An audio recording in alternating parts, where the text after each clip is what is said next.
여러분 안녕하십니까? 헬로티비 뉴스 부산입니다. 도심 주택가에 멧돼지떼가 출몰했습니다. 인명피해가 우려되는 상황이었는데 경찰이 4마리를 사살했고 1마리는 달아났습니다. 아프리카 돼지열병 소식에다가 멧돼지 먹이가 부족한 가을철이 되다 보니 주민들은 더 걱정입니다. 보도에 김한식 기자입니다. 멧돼지 1마리가 경찰 추적을 피해 지하 주차장으로 들어옵니다. 뒤쫓아온 경찰 차량이 출입구를 봉쇄합니다.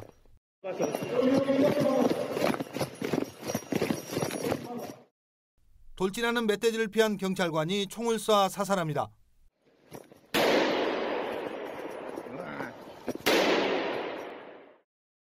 (28일) 새벽 4시 30분쯤 동래구 명륜동 주택가에 멧돼지 5마리가 출몰했습니다. 출몰한 멧돼지는 아파트 단지와 폐가 등을 활보했지만 다행히 인명피해는 발생하지 않았습니다. 신고를 받고 출동한 경찰은 마취총으로 제압이 불가능하다고 판단해 실탄 여러 발을 쏴 4마리를 사살했습니다. 경찰은 달아난 멧돼지를 어미로 추정하고 추적을 이어가고 있습니다. 지금 현재 푸식을 엽사 2분하고 사냥개 4마리가 계속적으로 푸식을 하고 있고 우리 경찰관도 마음산 일대 지금 하고 있거든요. 최근 3년간 부산 지역 멧돼지 출몰 건수는 240건에 이르고 올해 9월까지에만 35건인 것으로 조사됐습니다. 사살된 멧돼지 사체는 동래구청에서 수거해 돼지열병 감염 조사를 실시할 예정입니다. 헬로티비 뉴스 김한식입니다. 보통 폭염으로 수온이 올라가며 발생하는 회동수원지의 녹조 현상이 가을이 됐지만 여전한 모습입니다. 회동수원지는 부산 시민의 식수원으로 혹여나 오염되지 않았을까 우려가 큰 상황인데 아무런 문제가 없을까요? 차선영 기자가 보도합니다. 회동수원지 일대입니다. 여름이면 반복되는 녹조. 가을이 됐지만 때 아닌 녹조가 회동수원지를 뒤덮고 있습니다. 올해는 비가 많이 오고 이 날씨도 선선해졌지만 보시는 것처럼 녹조 현상이 굉장히 심한 상태입니다. 이 페트병으로 물을 직접 담아보도록 하겠습니다. 한눈에 보기에도 짙은 녹색의 물입니다. 녹조 현상은 느린 유속과 일조량, 물속 영양분 등의 영향을 받는데 현재는 푸른빛을 띠는 남조류가 서식하고 있습니다. 회동 수원지에서 취수해 11만 6천 톤의 물을 동래구와 금정구, 해운대, 수영구 일대에 공급하고 있는데 녹조 현상으로 치수원이 혹여나 오염되지 않을까 우려를 낳고 있습니다. 날씨가 좋으면 햇볕이 수중 깊숙이까지 가가지고 거기에 살고 있는 수중 식물이라든지 또는 고기라든지 이런 것들의 생명 활동을 왕성하게 도와주고 이런 것들이 살아남기가 힘들죠. 그러니까 그런 것들이 도로 말하자면 썩어버리는 일종의 그게 부패되는 현상까지도 일어날 수 있거든요. 상수도 사업본부는 조류가 수심 5m 이내에만 서식하고 수심 27m에서 치수 후 고도 정수 처리를 거쳐 각 가정의 식수로 공급하기 때문에 전혀 문제가 없다고 밝혔습니다. 수질엔 문제가 없다 하더라도 생태 보고 부산의 DMZ로 불려온 회동수원지의 모습과는 거리가 있습니다. 완전 녹색도 완전 찐 녹색이다 그냥. 빨리 가만히 너무 고여 있으니까 그러는가. 수질 검사하고 뭐 그런 건 안 해요. 수질 검사. 인공 습지를 조성하고 산소를 공급하는 파이프를 연결하는 등 녹조 번식을 막기 위해 노력했지만 축구장 300개에 달하는 넓은 면적 탓에 예산과 인력의 한계가 있다는 입장입니다. 9,800만 톤을 갖다 어떤 시스템을 해가지고 도입해가지고 제거하기가 쉽지 않은 부분이 있고, 저희들 나름대로 노력을 하고는 있는데 딱히 어느 거를 정해가지고 조류가 팍 폈을 때 일시에 제거할 수 있는 기술이 아직까지 현재는 없다고. 녹조를 없애기 위해 약품 투입까지 논의되고 있지만 이 역시 부족한 예산이 문제. 녹조를 막을 뾰족한 대책은 없어 녹색 혹은 적색으로 변한 회동수원지의 모습을 지켜볼 수밖에 없는 상황입니다. 헬로티비 뉴스 차선영입니다. 지역 주민의 자발적 참여로 쾌적한 도시를 만들어가는 해운대 어메니티는 올 초 주민 주도형으로 시작됐는데요. 이제 주민을 넘어 관내 기업까지 동참하며 작은 노력과 움직임이 해운대의 의미 있는 변화를 이끌어가고 있습니다. 김현정 기자의 보도입니다. 내 집 앞 잡초를 뽑고 담배꽁초를 줍고 일회용품 사용을 줄이는 것. 해운대구에 쾌적한 도시 환경을 만드는 주민 주도형 어메니티 3대 실천 과제입니다.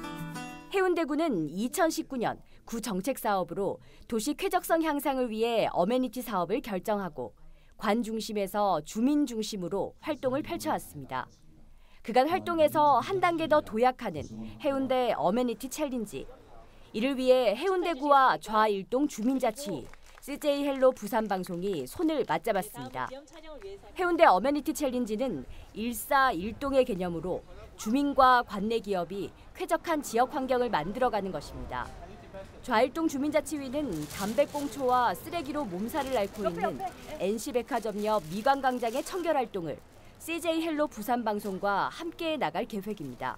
장산역을 중심으로 해서 중심상업 지역입니다. 그래서 굉장히 주민들이 많이 이용하는 장소인데 오늘 일동 같이 협영하는 해운대 어메니티 챌린지를 통해서 더 확산되고 더 좋은 결과가 있도록 노력하도록 하겠습니다.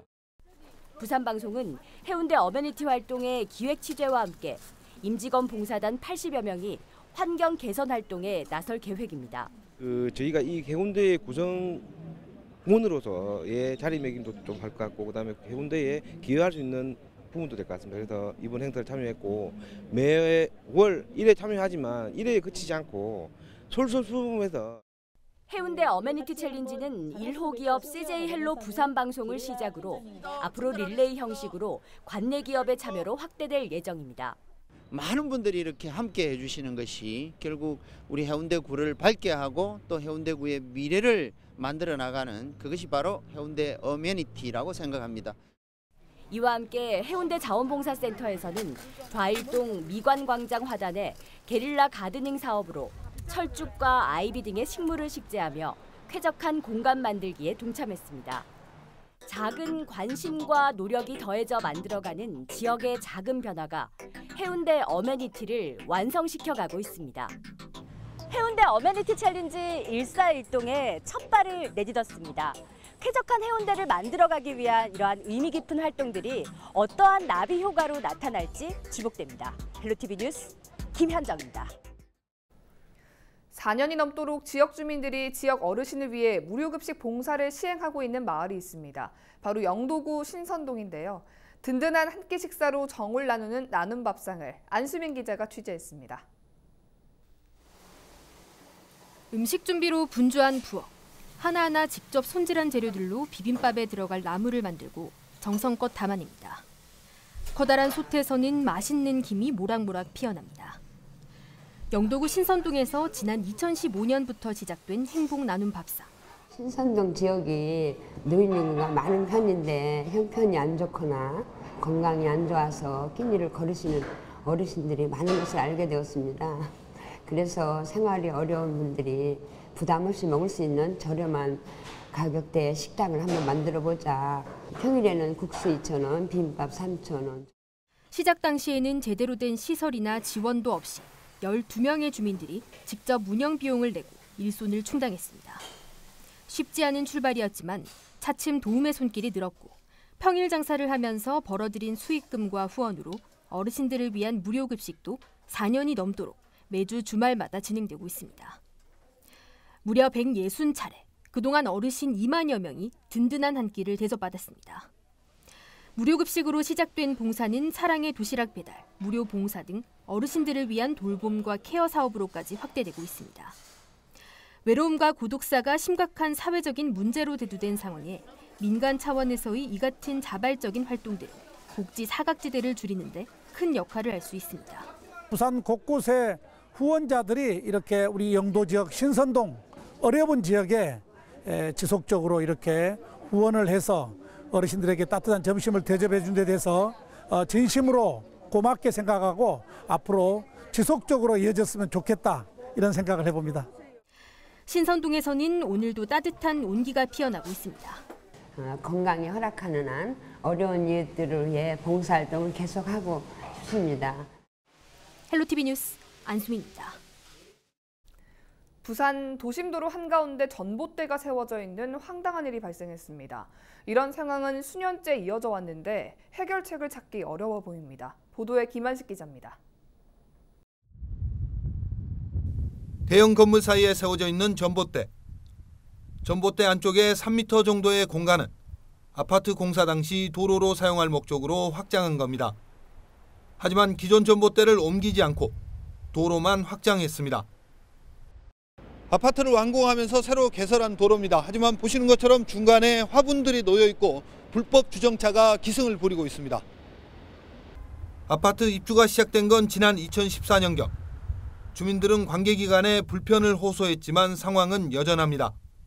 차를 가지고 돌아오면은 전시주 때문에 항상 소식하게 하기도 상당히 힘들고 주민들이 아주 불편합니다.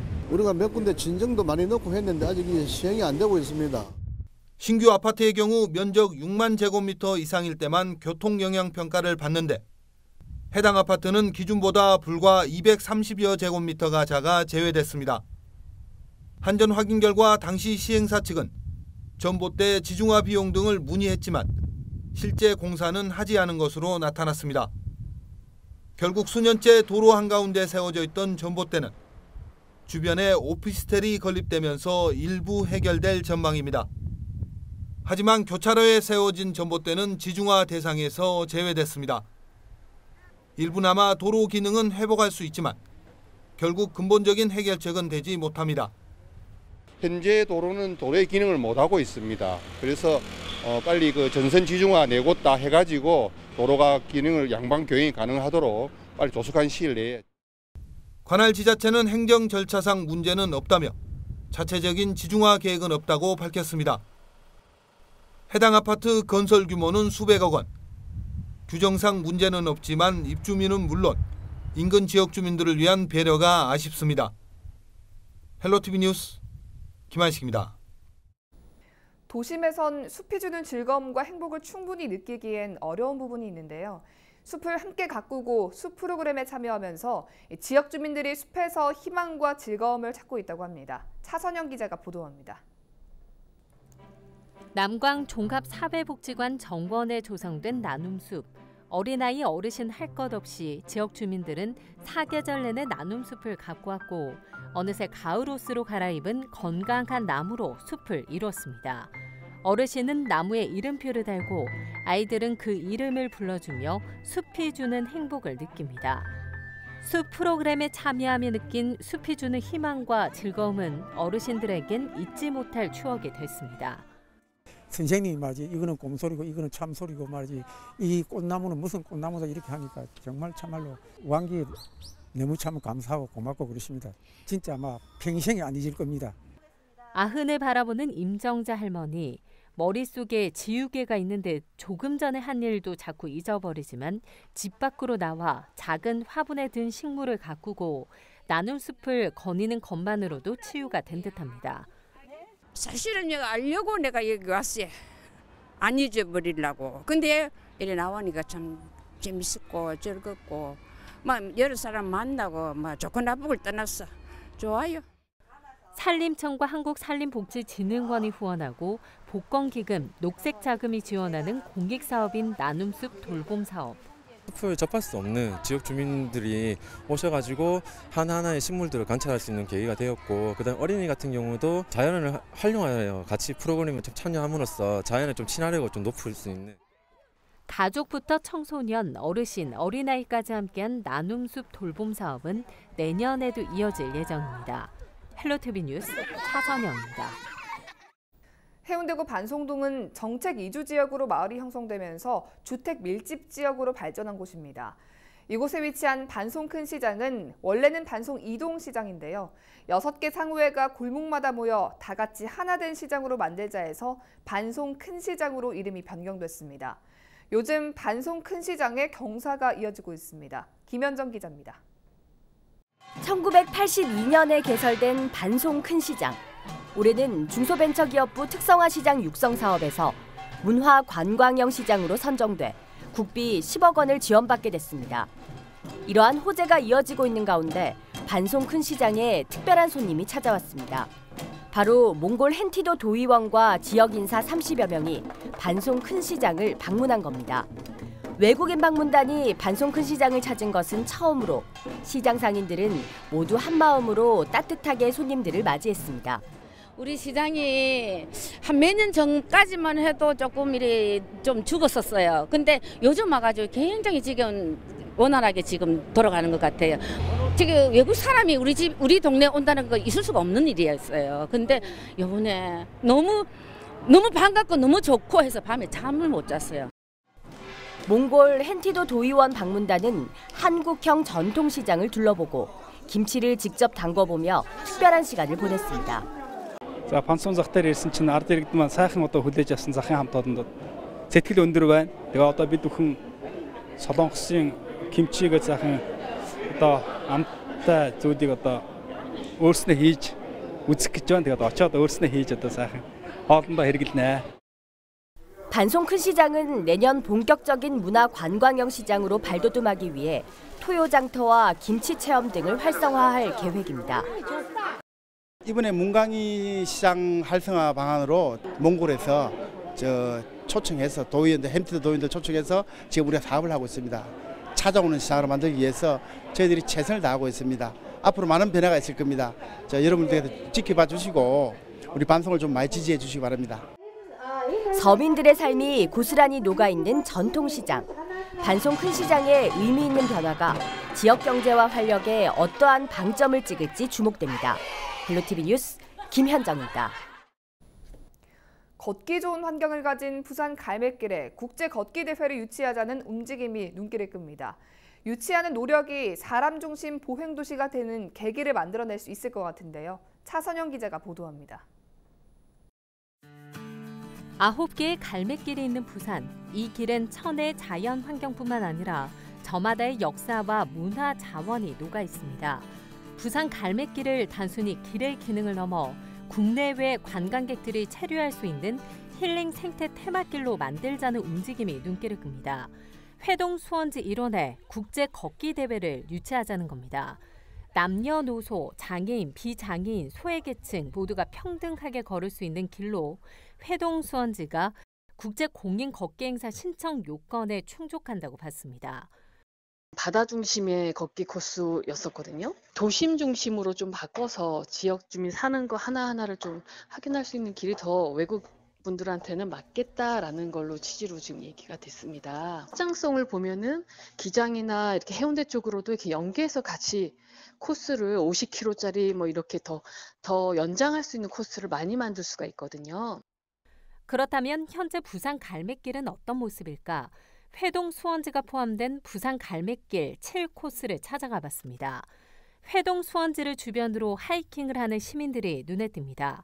하지만 갈매길은 연결되지 못하고 불법 주정차되어 있는 차들로 길이 끊어져 있습니다. 보시는 것처럼 자전거 전용 도로지만 이 버젓이 주차 구역으로 쓰이고 있습니다. 국제적으로 부산 갈매길의 매력을 어필하기 위해선 이 통합적인 관리 필요성이 제기되고 있습니다. 각 지자체별로 관리되고 있다 보니 갈매길에서 걷거나 자전거를 즐기기엔 위험한 환경이 곳곳에 도사리고 있습니다. 타 지역에서 오셨을 때 어떤 교통편의 접근성 문제라든지 이런 부분들이 일어나 안 되어 있다 보니 제주도의 올레길처럼 어떤 갈매길을 집중적으로 관리할 수 있는 그런 지원센터나 조직 체계를 만들어서 부산 갈매길을 좀 더 효율적이고 관광객들이 체류할 수 있는 부산시는 사람 중심 보행 혁신을 제1호 시책으로 중점 추진하고 있습니다. 하지만 바다와 강, 산이 있는 천혜의 자연 환경을 가진 부산의 갈매길은 제대로 활용되지 못하고 있는 실정인데 국제 걷기 대회 유치를 위한 노력이 사람 중심의 보행 도시로 자리매김할 수 있는 계기를 만들 수 있을지 지켜봐야겠습니다. 헬로티비 뉴스 차선영입니다. 지난 주말 기장군 정관읍이 시끌벅적했습니다. 남녀노소 할 것 없이 문화를 배우고 또 다양한 경험을 나누는 행사가 열렸는데요. 도심에서 열린 지역 축제에 시민들의 발길이 이어졌습니다. 김현정 기자가 보도합니다.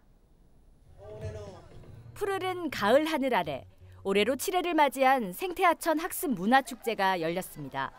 이번 축제는 인구 8만 명의 신도시 정관읍의 좌강천을 중심으로 가족이 함께 즐길 수 있게 마련됐습니다. 정관 평균 연령이 32.7세라는 정관읍의 특성에 맞게 어린이와 청소년, 또 어른들까지 주체가 되는 특색 있는 프로그램으로 마련했습니다. 생태하천인 자강천을 중심으로 자연의 소중함을 느끼고 배울 수 있는 그런 계기가 되기를 바랍니다. 좌강천변을 따라 허수아비 체험과 새끼꼬기 등은 어른들에게는 향수를, 아이들에게는 전통 문화를 배울 수 있는 기회의 장이 됐습니다. 또한 어린이집 연합회와 자원봉사센터 등에서 참여한 70여 개의 체험 부스에는 가족 단위 참여객들로 인산인해를 이뤘습니다. 이제 해마다 오는데 아이들한테 너무 좋아요. 이런 거 색칠도 하면서 같이 하니까 아주 좋아요. 창의력도 좋고.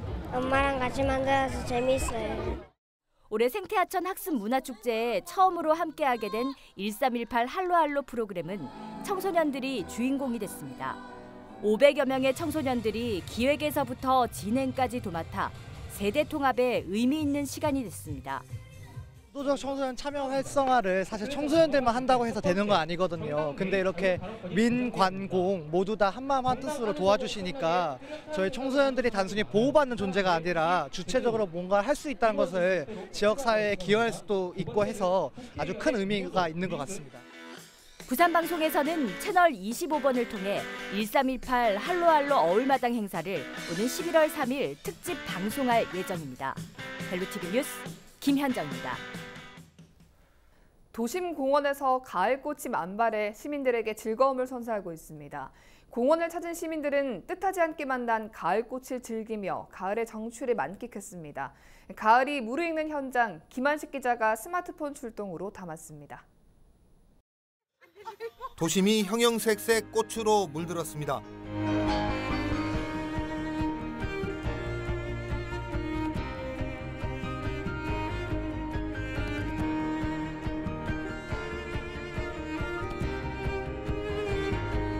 부산시민공원이 가을꽃 전시장으로 변했습니다. 가을을 대표하는 국화부터 펜지, 포인세티아 등 수만 송이의 꽃들이 공원 곳곳을 수놓았습니다. 또 잔디밭에는 시민들이 정성스럽게 만든 아기자기한 화단들이 펼쳐졌습니다. 짙은 녹음과 어우러진 화려한 꽃의 향연은 시민들에게 축제처럼 느껴집니다.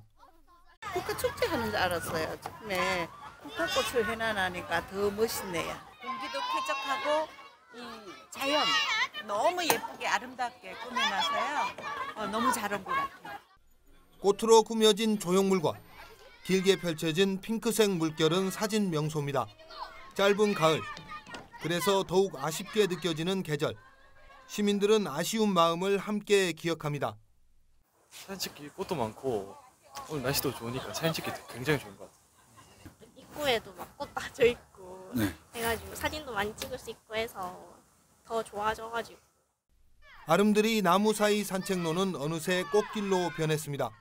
푸른 가을 하늘과 형형색색 꽃이 어울린 가을 정취에 시민들은 바쁜 일상에서 잠시지만 여유를 찾습니다. 평소에 무심코 지나갔던 하늘을 오늘은 유심히 보니까 너무 좋고요. 그러니까 마음이 좀 깨끗해지는 느낌? 힐링이 다른 게 필요 없고 이런 게 바로 힐링인 것 같아요. 자주 나왔으면 좋겠어요. 시리도록 푸른 하늘만큼 도심 속 가을의 정취는 더욱 깊어집니다.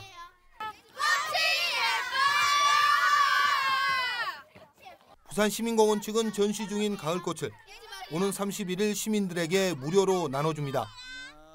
헬로티비 뉴스 김한식입니다. 우리 지역의 이슈 콕 짚어봅니다.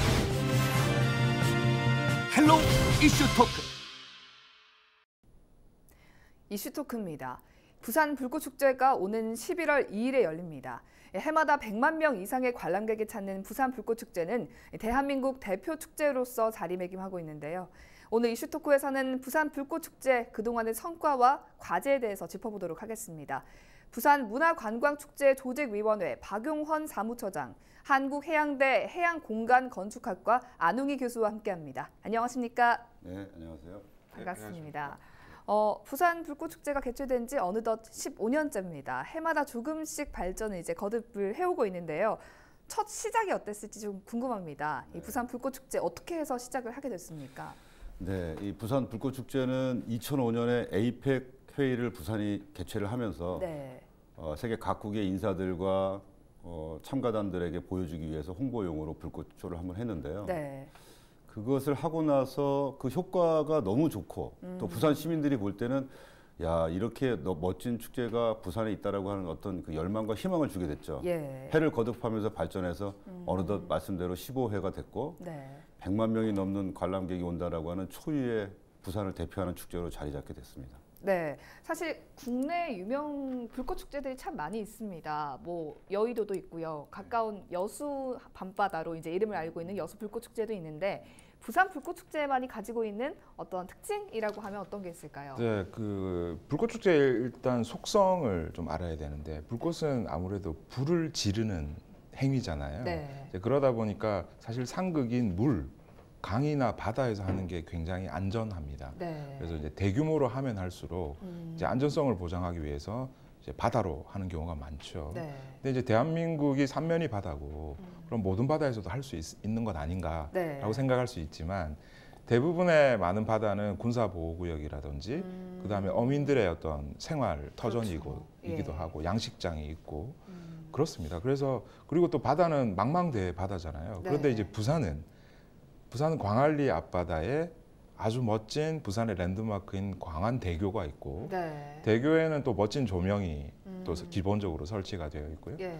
그래서 그리고 이 포구처럼 생긴 이곳이 관람하기에 굉장히 적절한 마치 오페라 극장 같은 네. 그런 구조가 되어 있어요.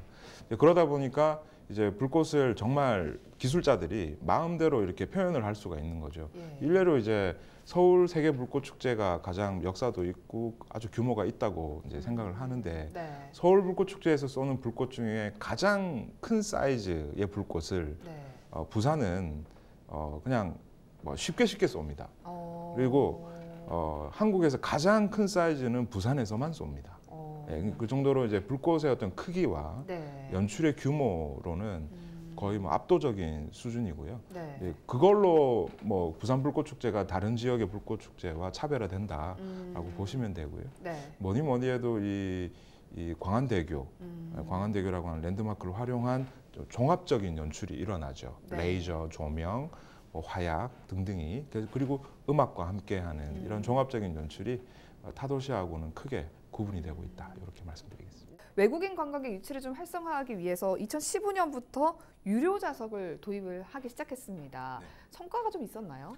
네, 이 처음에 저희가 유료 좌석 도입할 때 뭐 언론이나 이렇게 이제 시민들로부터 굉장히 지탄을 많이 받았습니다. 그렇죠. 예. 근데 이제 저희 속사정은 있었어요. 그 이유는 이제 불꽃 축제가 10년 이상을 거듭하면서 10년을 거듭하면서 대부분이 부산 시민들만의 잔치가 되고 있다. 네. 그래서 이제 행사하는 날이 되면 시민들이 그냥 아침부터 와서 돗자리 깔고 자리 다 잡으시고 그래서 이제 타지에 있는 또는 외국에 있는 나의 친구나 지인에게 부산 불꽃 축제 너무 멋있는데 네. 한번 보러 와라고 이렇게 이제 좀 소개도 하고 네. 끌어들이려고 해도 그분들이 오겠는데 너무 불편한 거예요. 그렇죠. 예, 오려면 전날 와야 되는 거예요.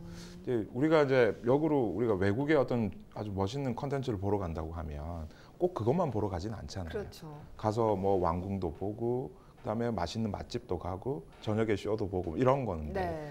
그러니까 관람권이 확보가 되어야 된다. 근데 그것을 무료로 하는 것인가 아니면 유료로 할 것인가에 대한 지단한 이 논쟁이 있었고요. 예. 내부적인 고민이 있었고 결국은 지역 경제의 활성화에 보탬이 돼보고자 이제 유료화를 시작을 했고요. 네. 물론 혼은 많이 났지만 예. 지금 그때에 비하면은 이제 5년째인데요. 그때에 비하면 아주 놀라운 발전을 이뤘고요. 네. 뭐 부산 분들보다 외지 분들이 훨씬 많이 구매를 하십니다. 네, 그 정도로 이제 안정화가 많이 되었다. 그래서 이제 세계적으로나 또는 우리 국내적으로나 부산 불꽃 축제를 내가 보러 가겠다라고 할 때 네. 안정적으로 내가 티켓을 구매하고 가서 즐길 수 있다라고 하는 신뢰도가 네. 상승이 되었다. 이렇게 보시면 될 것 같습니다. 사실 이런 유료 좌석을 도입하게 되면 그 기존에 좀 혜택을 보고 있던 음식점들이나 뭐 주류 술집 같은 곳들이 타격을 받게 되지 않느냐 해서 상인들의 반대가 좀 있었거든요. 주변에 실제로 영향이 좀 어땠습니까? 영향이 뭐 사실 어마어마했습니다. 사실은 출발할 때도 그랬고. 네. 실제로 이제 그 아까도 얘기했지만 광안리라고 하는 데는 공간적으로 엄청난 장점이 있는 곳이거든요. 네. 어떻게 본다 그러면은 불꽃쇼를 하기 위한 무대가 이미 자연적으로 만들어졌다라고 생각할 수도 있는데 네. 그 중에 육지 쪽에 있을 때 각종 카페, 횟집, 식당, 레스토랑들은 거의 뭐 전용 관람석이 되지 않습니까? 그렇죠. 그러다 보니까 이제 매점 매석도 있고 또 당시에 약간 바가지처럼 그 금액을 올려서 하기도 하고 네. 또 카페를 통째로 빌려가지고 또 그들만의 잔치처럼 좀 약간 유난을 떠는 행위도 벌어지고 네. 그다음에 또 인근 주민들 입장에서는 자기네들은 그 행사를 치르는 기간 동안에 주차 문제, 쓰레기 문제 뭐 이런 것들을 극성을 했는데 네. 시민들의 어떤 그 시민 정신이 높아진 것도 있고 또 이제 그 불꽃쇼를 추진하면서 방금 했던 그 유료화 이런 네. 것들을 하면서 점차 개선이 된 거죠. 좋아졌는데 이제 사실은 그 상업적인 측면에서의 바가지 요금이라든지 이런 것들은 뭔가 직접 나서서 개입하기에는 좀 어려워서 네. 상권에서는 그런 것들을 자율적으로 좀 조정할 필요가 있고요. 또 인근 주민들을 위한 대책, 교통 이런 것들도 좀 마련해 가고 있습니다. 네. 이제 결과적으로 볼 때는 그런 것들에도 불구하고 서로 이렇게 합의를 보고 노력을 한 것이 네. 이제 지금의 어떤 성공에 이르기까지 오긴 왔는데 이제 앞으로 생각해 본다 그러면은 이 광안리가 가지고 있는 장점 이런 네. 것들 속에서도 그런 문제를 현명하게 해결할 수 있는 방법을 찾아야 되는 뭐 그런 숙제는 좀 남아 있습니다. 예, 앞서 잠깐 언급을 하기도 하셨지만 사실 축제 때마다 항상 언급되는 게 바로 이 바가지 문제입니다. 사실은 뭐 광안리 인근 상가들뿐만 아니라 뭐 숙박업소도 가격을 올린다라는 이런 이야기들도 있고요. 이 시에서 단속을 좀 하고 있습니까? 우선 저는 시 공무원이 아니어서 제가 명확하게 말씀드릴 수는 없는데 네. 일단 자본주의 시장에서 이렇게 어떤 그 자본가 또는 뭐 상업행위를 하는 분들이 가격을 책정하는 부분에 있어가지고 관여를 하지는 않습니다. 네. 그래서 뭐 이 가격 담합 이런 거는 공정거래위원회에서 뭐 감사를 하고 하겠지만 네. 일단 다른 각도로 저는 좀 말씀을 드리고 싶어요. 이렇게 바가지 요금이 왜 이렇게 문제가 되는가라고 보면 뭐 디테일하게 보면 커피 한 잔에 5,000원이면 먹을 수 있는 곳인데 네. 왜 한 사람당 5만 원씩 한 테이블에 20만 원, 30만 원 이렇게 받느냐. 이거 바가지 아니냐라고 예. 하는데 사실 실제 저희가 한번 전수조사 비슷하게 한번 해본 적이 있어요. 예. 정말 바가지인지. 근데 이제 업주들은 항변을 합니다. 저희 포스 기록 다 꺼내 드릴 수 있다. 실제 불꽃 축제 하는 날이 그 전주 토요일보다 매출이 적다라고 네. 해요. 이거 불꽃 축제 하면 그 광안리 상인들이 엄청 이익을 많이 볼 것 같은 그런 이미지가 있는데 네. 실제로는 일반적인 주말 토요일의 매출보다 불꽃 축제 하는 날 매출이 적은 가게들이 많은 거예요. 네. 그 이유가 뭘까 보니까 이제 불꽃 축제 하는 날은 사람들이 와서 테이블을 떠나지 않는 거예요. 그렇죠. 커피 한 잔 시켜놓고 뭐 4시간, 5시간 이렇게 있는 거예요. 이제 그러다 보니까 자기들도 테이블 회전이 안 되니까 네. 그러면 이런 날은 부킹을 받고 이렇게 이제 어느 정도의 가격을 책정을 해보자 이랬는데 네. 이제 그것이 바가지다 이렇게 표현이 됐던 거고 그래서 이제 이런 문제가 있구나라고 하는 저희도 이제 상인들의 어떤 속사정도 많이 들어봤고요. 그래서 바가지 단속 관련해서도 이것이 단속 대상은 아니다라는 네. 게 제가 알기로는 팩트인 걸로 알고 있습니다. 네, 잘 알겠습니다. 불꽃 축제를 좀 낭비성 행사가 아니냐 이렇게 보는 시각들도 사실 있거든요. 네. 그럼에도 불구하고 불꽃 축제가 가지는 지역 경제 활성화라고 할까요? 이런 부분의 효과는 굉장히 어마어마한 걸로 알고 있는데 실제로 좀 어떻습니까? 이제 정확한 수치나 집계된 것들은 우리 저 위원회에서 이제 얘기를 해주시겠지만 네. 기본적으로 그 불꽃에 소비되는 그 비용, 네. 그다음에 그것이 가지고 있는 경제 효과를 비교한다 그러면 사실은 뭐 10배냐 100배냐라고 논의할 정도는 아닌 거죠, 사실은. 이게 도시의 브랜드 가치를 생각해 본다 그러면은 네. 얼마 전에 그 외국인 선호도 조사를 한 결과 서울과 부산의 인지도를 할 때 부산이 앞선 해가 한 번 있었거든요. 예. 근데 그 원인이 불꽃 축제 같은 경우가 있었던 거죠. 그러니까 도시의 브랜드가 올라간다라고 하는 것은 그 기간에 그 행사를 찾는 사람이 돈을 지출하는 것 이외에도 도시의 브랜드가 높아지니까 여행지로서도 올라가고 네. 항공료에다가 또 숙박에다가 요식에다가 뭐 이런 것들이 되는 건데 네. 그럼에도 불구하고 당일날 집계되어 있는 방문객 수에 소비되는 그 금액 그것만 계산하더라도 100배가 넘는 상황의 어떤 수익을 얻는 거죠. 많은 사람들이 모이다 보니까 사실 안전사고 위험이 굉장히 커지지 않습니까? 그런 부분에 대한 우려가 항상 있는데요. 뭐 안전대책 부분은 좀 잘 마련이 돼 있습니까? 네, 뭐 저희는 이제 경찰 그리고 소방 그리고 교통공사, 광안대로 사업단 등 이 각종 유관기관들과의 협업 체계가 이 15년 동안 잘 만들어져 왔어요. 네. 그래서 다른 도시하고 거의 비교 불가의 수준으로 공공기관들의 협업되는 이 프로세스가 네. 굉장히 강력합니다. 그래서 회의 몇 번으로 안전 관리에 대한 지침이 바로바로 이렇게 빌드업이 되어서 실행이 되는데요. 네. 불꽃 축제는 이 보러 오시는 분들이 순차적으로 들어오세요. 뭐 오후 2시, 3시, 4시 이렇게 점점 들어오시는데 네. 이제 끝나고 갈 때 여기가 중요합니다. 끝나고 갈 때는 일시에 가시기 때문에 그렇죠. 지하철이라든지 각종 도로 그리고 약간 위험 지역 이런 부분에서 혼잡 상황이 발생할 수 있습니다. 네. 가장 많은 사람이 많이 운집하니까 혼잡 경비에 대한 준비 태세가 가장 중요한데요. 그래서 지하철 역사에서도 우리 뭐 각종 민간 단체나 경찰 그리고 공무원들이 투입돼 가지고 안전 관리를 하고요. 그다음에 이제 뭐 화약을 쏘니까 화약과 관련한 이제 안전 문제. 근데 여기는 워낙에 이 안전 반경 내에 사람이 진입하지 못하도록 관리를 철저히 하고 있기 때문에 거기에 대한 걱정은 없습니다. 네, 잘 알겠습니다. 사실 이번이 이제 한아세안 특별정상회의 개최하는 기간이기도 하고 올해가 굉장히 역대급 규모로 열릴 예정이다 이렇게 해서 기대가 좀 됩니다. 좀 어떤 점이 새롭고 재미가 있을까요? 네, 일단 올해 이제 한아세안 특별정상회의 개최 성공을 기원하면서 시민들에게 알리는 거예요. 네, 알리고 그런 의미에서 저희가 이제 아까 제가 앞부분에 말씀드렸던 부산에서만 가장 큰 불꽃을 쏜다. 네. 속칭 대통령 불꽃이라고 해서 직경이 25인치짜리입니다. 이게 500m 상공에 올라가서 400m 규모로 터지는 초대형 불꽃인데요. 매년 한 발씩 쐈는데 올해는 2발 쏠 예정이고요. 그다음에 신형 불꽃들이 있습니다. 이게 색깔이 확 바뀌는 변색 타상이라고 하고요. 레인보우 불꽃이라고 해서 무지개를 표현하는 뭐 그런 형식도 있고 그래서 새로운 불꽃 제품이 좀 소개가 될 예정이고요. 그다음에 불꽃 축제를 진행할 때 나레이션이 나와요. 이전에는 배철수 씨나 양희은 씨 등이 나왔는데 올해는 조진웅 씨를 섭외했습니다. 그래서 영화 배우가 나레이션을 하기 때문에 약간 일반적인 나레이션이라기보단 뭐랄까요, 우리 주제에 맞게끔 마치 연기하듯이 그래서 한 편의 영화를 보는 듯한 느낌이 날 것으로 저희는 좀 예측을 하고 있습니다. 네, 굉장히 기대가 됩니다. 사실 광안리 하면은 부산에서도 좀 많은 관광객들이 원래 사실 찾는 곳입니다. 그래서 다른 지역에서 개최를 해야 된다. 너무 동부산에 몰려 있는 거 아니냐. 이렇게 이제 원도심 쪽에 있는 분들에서는 불만의 목소리가 사실 있거든요.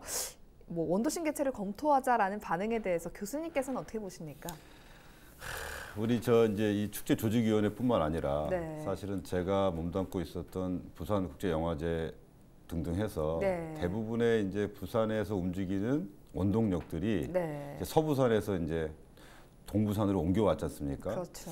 그 와중에 이제 애초서부터 그게 없었으면은 뭐 이렇게 어떤 균형을 어떻게 한다라고 하는 얘기가 안 나올 수 있었는데 원래 이제 부산을 일으켰던 서부산이 이제 좀 그렇게 얘기하기 애매하지만 좀 쇠락이 되고 동부산으로 가다 보니 이게 상대적인 어떤 불균형이 더 강해서 그런 것들이 더 많은데요. 사실은 광안리의 경우에는 이제 여러 가지 축제를 이제 안배를 하는 것도 있습니다. 사실 부산시가 운영하고 있는 축제, 빅 축제 한 8가지도 안배를 하고 있는데 불꽃 축제만큼은 이게 이제 아까도 얘기했지만 광안리라고 하는 특별한 어떤 공간 구조가 있기 때문에 그 강력한 연출을 할 수 있었던 거거든요. 이제 우리 아까도 잠깐 설명했지만 광안대교가 이제 한 4km 정도가 되는데 거기에서 한꺼번에 쏟아지는 그 나이아가라 폭포를 연출하는 이런 것들은 맞습니다. 구조물이 없으면 설치할 수가 없는 것이란 말이죠. 네. 그렇다면 이제 그 특별한 그 불꽃을 연출하는 것을 다른 공간에서도 할 수 있는 걸로 변형을 해야 되는데 그러려면 이제 서울의 한강 같은 경우에도 다리가 이렇게 관객들에게 있어서 90도로 돼 있기 때문에 연출이 제대로 안 되는 거예요. 또 낙동강 같은 경우에는 환경 보호가 되고 철새 도래지다 보니 그렇죠. 소음에 민감한 부분이 있고 예. 또 다른 부분은 또 이렇게 광안리처럼 이렇게 응축되어 있는 형태가 아니다 보니 이렇게 개방감이 퍼져버리잖아요. 네. 그럼 사실은 불꽃의 가장 강력한 거는 사실은 영상과 함께 음향이 같이 동반돼야 되거든요. 예. 근데 너무 거리가 멀거나 벌어져 있으면 0.0001초 소리가 이렇게 엇박자가 납니다. 그럼 박진감이 훨씬 떨어진단 말이죠. 예. 그런 면에서는 불꽃 축제만큼은 광안리를 벗어나면 광안리의 정체성이 사라질 거라고 생각이 들어요. 네. 근데 이제 하지만 이제 예를 들면 부산항대교도 있고 네.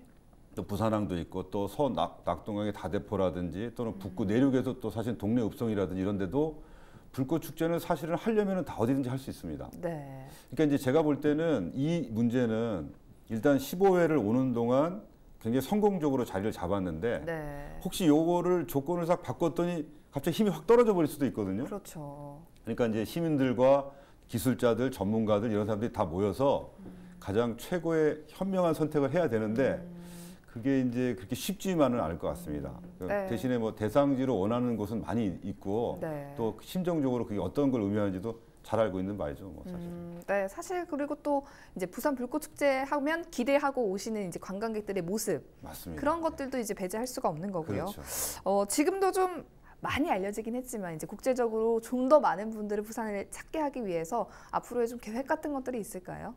부산을 이제 뭐 마이스 산업이라든지 관광 산업 여러 가지 얘기하고 있는데 네. 축제적인 측면에서 볼 때는 부산을 대표하는 축제를 한 빅3를 만들어 보자. 네. 그래서 부산 그러면 탁 바로 떠오르게 하는 게 지금 현재로서의 임팩트가 강한 것은 역시 부산 불꽃 축제하고 부산 국제 영화제지 않습니까? 예.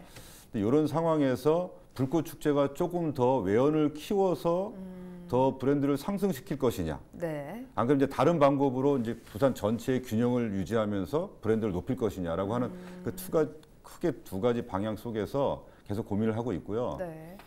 예를 들면 이제 부산항 축제 같은 경우가 지금은 이제 조금 인지도가 좀 낮지만 네. 부산이 아니고서는 할 수가 없는 축제 아니겠습니까? 예. 이제 그런 것들하고 결합되는 것도 지금 고민을 하고 있어서 불꽃 축제의 미래가 네. 그 규모가 커지면서 외연을 확장을 시킬 것이냐, 아니면 이제 나머지 브랜드와 전략적으로 제휴를 해서 다른 가치를 추구할 것인가, 그건 어떤 기로에 서 있다라고 볼 수 있겠습니다. 말씀하신 거 제외하고 네. 좀 마지막으로 간단하게 말씀 부탁드립니다. 저는 이제 그 부분에 대해서는 이 불꽃 축제 물론 프로그램을 좀 더 안정화시키고 더 이제 흥미롭고 더 훌륭한 볼거리를 제공하는 것은 당연히 저희가 추구해야 되는 거고요. 네. 지난주에 LPGA가 있었어요. 네. 이제 부산에서 처음으로 했는데 LPGA가 전 세계적으로 개최가 되지만 거의 탑3에 들 정도의 많은 갤러리들이 왔다고 합니다. 네. 그 갤러리들 중에 아주 많은 상당수가 또 타 지역 분들이시고 그런 분들이 LPGA 경기도 보고 저녁에는 불꽃 축제도 본다면 아주 서로 간의 시너지가 날 수도 있을 것 같고요. 네. LPGA 협회 관계자분들도 부산을 찾았는데 그냥 경기만 하고 가는 게 아니라 네. 부산의 어떤 관광 명소나 부산 불꽃 축제도 보고 간다면 좋지 않겠습니까? 예. 거기다가 지금 현재 그 UN 위크라고 해서요. 지금 부산에 UN 데이하고 턴투어드 부산이라는 행사 사이에 이제 감사 주간, 추모 주간 이래서 UN 위크를 하고 있어요. 네. UN 위크도 당연히 이제 부산에 UN 기념공원이 있기 때문에 외국의 우리 그 뭐죠? 전사자들 후손분들이라든지 이런 분들도 많이 오시거든요. 네. 이런 분들도 부산 불꽃 축제를 한번 보고 가시면 얼마나 좋겠습니까? 그래서 이제 다른 대형 행사 또는 마이스 행사 또는 다른 관광 자원과 불꽃 축제가 서로 연계된다면 네. 예, 부산이라는 도시가 더 이렇게 브랜드 가치가 올라가지 않을까 이런 생각이 듭니다. 네, 오늘 두 분과 함께 부산 불꽃 축제 앞두고 다양한 이야기들 나눠봤는데요. 11월 2일에 열릴 예정이니까 우리 보고 계신 시청자 여러분들도 많이 찾아와 주셨으면 좋겠습니다. 오늘 시간 관계상 이슈토크 여기서 마치겠습니다. 두 분 함께 해주셔서 고맙습니다. 네, 감사합니다.